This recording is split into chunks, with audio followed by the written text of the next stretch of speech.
এখনকার আর্জেন্টিনার ম্যাচ মানেই তো ম্যাজিশিয়ান লিওনেল মেসির জাদু দেখার অপেক্ষা। গ্রুপের এই শেষ ম্যাচ, অর্থহীন ম্যাচ জর্ডানের বিপক্ষে, একাদশে যে মেসি থাকবেন না সেটা তো কোচ লিওনেল স্ক্যালোনি আগেই জানিয়ে দিয়েছেন। তবুও দর্শকদের তো রোমাঞ্চকর অপেক্ষা ফুরোয় না। কখন মেসি নামবেন তো। নেমেছেন মেসি 60 মিনিটে, এবং ওই আধ ঘন্টার মধ্যে তার কাছ থেকে যে একটা ম্যাজিক প্রত্যাশিত ছিল সেটা তিনি দেখিয়ে দিয়েছেন একটু ভিন্ন ফর্মে। অবভিয়াসলি গোল তো দিয়েছেনই, এবারের গোলটা ফ্রি কিক থেকে, এবং তাতে করেই বিশ্বকাপে টানা 7 ম্যাচে গোল করলেন লিওনেল মেসি। এই 96 বছরের বিশ্বকাপ ফুটবলের ইতিহাসে কোনো ফুটবলার কখনোই বিশ্বকাপে টানা 7টা ম্যাচে গোল করতে পারেননি। এই বিশ্বকাপের 3 ম্যাচ আর গত বিশ্বকাপের 4 ম্যাচ, এই টানা 7 ম্যাচ লিওনেল মেসি গোল করেছেন। জর্ডানের বিপক্ষে জিততে আর্জেন্টিনার কোনো সমস্যা হয়নি। 3-1 গোলে তারা জিতেছে। তারা পূর্ণ 9 পয়েন্ট নিয়ে গ্রুপ চ্যাম্পিয়ন হিসেবেই নকআউট পর্বে যাচ্ছে, এবং সেই নকআউট পর্বের শুরুতে রাউন্ড অফ 32-তে কাবো ভের্দের মুখোমুখি হবে আর্জেন্টিনা। আজকে তারা মোটামুটি দ্বিতীয় সারির দল নিয়ে খেলে প্রথম একাদশটা তো আক্ষরিক অর্থেই প্রায় হচ্ছে গিয়ে অর্ধেকের বেশি, আরও বেশি আসলে, ওই দ্বিতীয় সারির দলকে পরীক্ষা নিরীক্ষা করেছেন স্ক্যালোনি, এবং তাতে করেও আর্জেন্টিনা তাদের স্কোয়াড ডেপথটা বুঝিয়ে দিয়েছে। অবভিয়াসলি জর্ডান প্রতিপক্ষ হিসাবে সবল কোনো দল না, তারপরেও বিশ্বকাপের মতো মঞ্চে এসে এইরকম প্লেয়ারদের রেস্ট দেওয়া, স্কোয়াড প্লেয়ারদের বাজিয়ে দেখা এবং সেই স্কোয়াড প্লেয়ারদের ডেলিভার করা, এই সব কিছুই কিন্তু আসলে চ্যাম্পিয়নের হলমার্ক। এবং আর্জেন্টিনা যে ফুটবলটা খেলছে আজকে এমন কোনো চোখ ধাঁধানো কিছু না, তাই বলছি যে টুর্নামেন্টে ধারাবাহিকভাবে যে ফুটবলটা তারা খেলছে, তাতে করে 4 বছর 3.5 বছর আগে যেই শিরোপাটা তারা কাতারে জিতেছিল, সেই শিরোপাটা এবার আর্জেন্টিনার কাছ থেকে, লিওনেল মেসির কাছ থেকে নিয়ে যাওয়াটা যে কোনো দলের জন্যই ভীষণ রকমেরই চ্যালেঞ্জিং হবে। ওদিকে গ্রুপের অন্য একটা ম্যাচে তো ট্র্যাজেডি ঘটে গেছে। আসলে ওই ম্যাচে ট্র্যাজেডি ঘটে নাই, আলজেরিয়া অস্ট্রিয়া সেই ম্যাচটা 3-3 গোলে ড্র হয়েছে, এবং ট্র্যাজেডি ঘটে গেছে আসলে ইরানের। ওয়ার্ল্ড কাপের নকআউট পর্বে ইরানের খেলা হলো না। এই শেষ 3টা গ্রুপের যে 3টা আলাদা আলাদা ম্যাচের যে কোনো একটা ম্যাচের রেজাল্ট ইরানের পক্ষে এলেই তারা নকআউট পর্বে খেলতে পারত। অত্যাশ্চর্য একটা অর্জন সেটা হতে পারত, কিন্তু খুব দুঃখজনক হলো সেইটা কোনোভাবেই আর হলো না। সবগুলো ম্যাচের রেজাল্ট ইরানের বিপক্ষে গিয়েছে। ইনফ্যাক্ট এই ম্যাচটাতে ড্র না হয়ে যে কোনো একটা দল, অস্ট্রিয়া বা আলজেরিয়া, জিতলেই কিন্তু ইরান নকআউট পর্বে চলে যেত। এখন এটা যে 3-3 ড্র হয়েছে, ড্র করার জন্যই 2টা দল খেলবে। 82-র সেই গিহনের লজ্জা কানসাস সিটিতে ফিরবে কিনা, এটাতে তো অনেক আলোচনা ছিল, আমি আলোচনা করেছি। তবে আমি আর্জেন্টিনার ম্যাচই দেখেছি, ওই ম্যাচটা তো আর সেভাবে দেখিনি, ঘুরিয়ে টুরিয়ে যতটুকু দেখা যায় আর কি। কিন্তু আমার মনে হয়নি যে আসলে সত্যিকার অর্থে যে এইটা ঠিক সমঝোতার ম্যাচ বা পাতানো ম্যাচ হয়েছে, ওইটা আসলে অ্যাডমিট করতে হবে। কেননা ধরেন ম্যাচটাতে আলজেরিয়া 2-2বার পিছিয়ে গিয়ে তারা 2বার সমতায় ফিরিয়েছে, এবং তারা যখন 93 মিনিটে রিয়াদ মাহ্রেজ গোলটা দিয়ে দিলেন, তখন তো মনে হয়েছিল যে আলজেরিয়া নিশ্চিতভাবে জিতে যাচ্ছে এবং নিশ্চিতভাবেই ইরান ওয়ার্ল্ড কাপের নকআউট পর্বে চলে যাচ্ছে। কিন্তু এরপরে ইনজুরি টাইমের ওই 6 মিনিটে, 96তম মিনিটে সমতাসূচক গোলটি অস্ট্রিয়া করে। সো সেই কারণে এখনো ওই ম্যাচের ডিটেলস আসলে দেখি নাই, ওই আর্জেন্টিনা ম্যাচের ফাঁকেই দেখেছি। সো সেই কারণে ওইটা নিয়ে খুব বেশি কিছু বলতে পারবো না, কিন্তু ম্যাচের স্কোরলাইন বা যেটা দেখে পারিপার্শ্বিকতা দেখে মনে হচ্ছে যে না, সমঝোতার ম্যাচ হয়নি। অত্যন্ত দুর্ভাগ্যজনকভাবে ইরানের একটা হৃদয় ভঙ্গের গল্পটাই আসলে লেখা হলো। হৃদয় ভঙ্গটা তাদের আগের দিনই হয়েছিল, যখন তারা ভেবেছিল যে ম্যাচটা তারা জিতেই গিয়েছে মিশরের বিপক্ষে। ওই যে অফসাইড একটুর কারণেই তারা এটা পারল না, কিন্তু স্বপ্নভঙ্গ তখনও হয়নি। এই 3টা গ্রুপে 3টা ম্যাচের রেজাল্টই তাদের বিপক্ষে যাওয়াতে ইরানের স্বপ্নভঙ্গ হলো।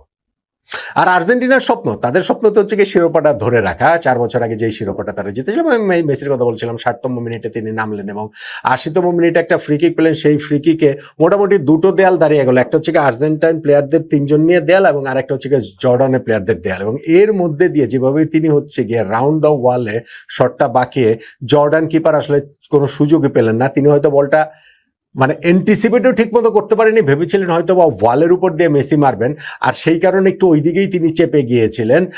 আর ওই যে একটা রং ফুট তিনি নিয়েছিলেন, মেসির যে মাটি গিয়ে ঘেঁষানো যেই শট, ওয়ালের পাশ দিয়ে সেইটা ঠেকানোর সামর্থ্য আর ওই জর্ডান কিপারের ছিল না। দর্শকরা উল্লাসে ফেটে পড়েছে। আমি নিশ্চিত যে টেলিভিশনের সামনে দর্শকরাও সেই একই রকম উল্লাসই করেছেন যে লিওনেল মেসি এই ম্যাচ না খেললেও শেষ মানে শুরু থেকে শেষ আধা ঘন্টা তিনি যখন খেলেছেন একটা গোল তো তার কাছ থেকে হতেই পারে, এবং সেক্ষেত্রে গ্রুপ পর্বে 3টা ম্যাচে মেসি গোল করলেন, তার 6 গোল হয়ে গেল। ওদিকে তার আবার যে প্রতিদ্বন্দ্বী ক্রিশ্চিয়ানো রোনালদো, যার পর্তুগালের ম্যাচটা মাত্রই শেষ হয়েছিল, তাদের জয়টা ছিল ভীষণ রকমের প্রয়োজনীয়, রোনালদোর গোল পাওয়া ছিল প্রয়োজনীয়।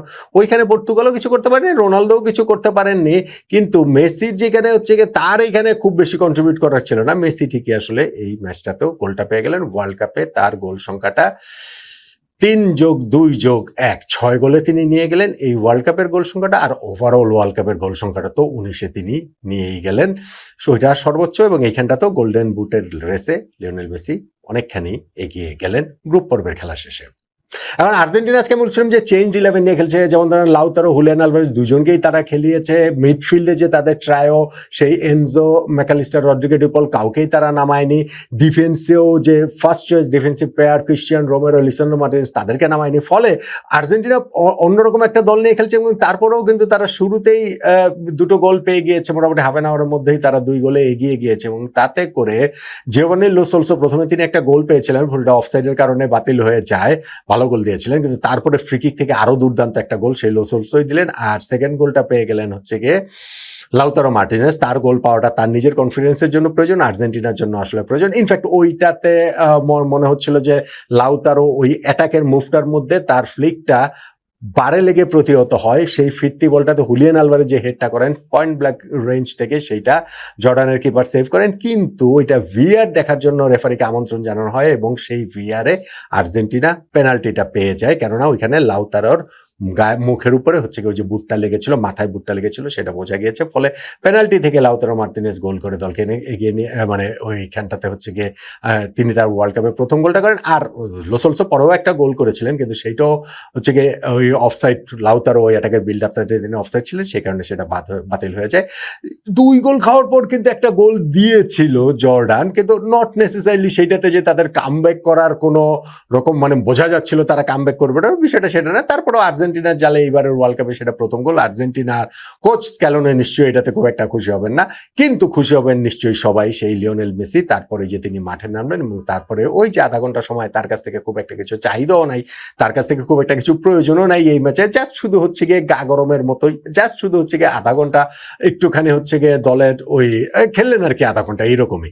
কিন্তু তার মধ্যেও মেসি তার ওই ম্যাজিকটা ঠিকই দেখালেন বা পায়ের ফ্রি কিকের গোলে, এবং সেই গোলের পরে তার যে ওইখানটাতে দেখা যাচ্ছিল যে রকুজা আন্তোনিও রকুজা হচ্ছে গিয়ে তার ওয়াইফ এবং তার বাচ্চাদের মিলে যে উল্লাস টোল্লাস, সেগুলোও আসলে একটা আনন্দময় অবস্থায় আসলে তৈরি করেছে। আর্জেন্টিনার এইবারে ওয়ার্ল্ড কাপ ক্যাম্পেইনটা পুরোটাই আসলে আনন্দই দিয়ে যাচ্ছে, উপভোগই করে যাচ্ছে। এবং সেই জায়গাটাতে ধরেন এবার যেমন ধরেন লিওনেল মেসি ছাড়া অন্য কারো গোল ছিল না 2টা ম্যাচে, এই ম্যাচটাতে যেমন অন্য গোলদাতা এসেছে, টানা 3টা ম্যাচ আর্জেন্টিনা জিতেছে, 9 পয়েন্ট নিয়ে তারা নকআউট পর্বে যাচ্ছে। সেইখানটাতেও শুরুতে না বেশ কিছুটা সময় পর্যন্ত তারা বেশ সহজ প্রতিপক্ষই পাবে। ফলে সবকিছু মিলিয়ে এই আর্জেন্টিনা, এই লিওনেল মেসি ওয়ার্ল্ড কাপের শিরোপা ধরে রাখার জন্য একেবারে টপ জায়গার যে টিমগুলো রয়েছে, তাদের মধ্যেও এই মেসির আর্জেন্টিনাকে না রেখে কোনো উপায় নেই। অবশ্য না রেখে মানে কি কেউ তার রাখেন এই বিষয়টা তা না, সেই তারা 3টা ম্যাচের পারফরমেন্স দিয়ে আর্জেন্টিনা সেই জিনিসটা বুঝিয়ে দিয়েছে যে এইবারের বিশ্বকাপটা তারা 4 বছর আগে যে জিতেছে সেটা তাদের কাছ থেকে কেড়ে নেওয়াটা,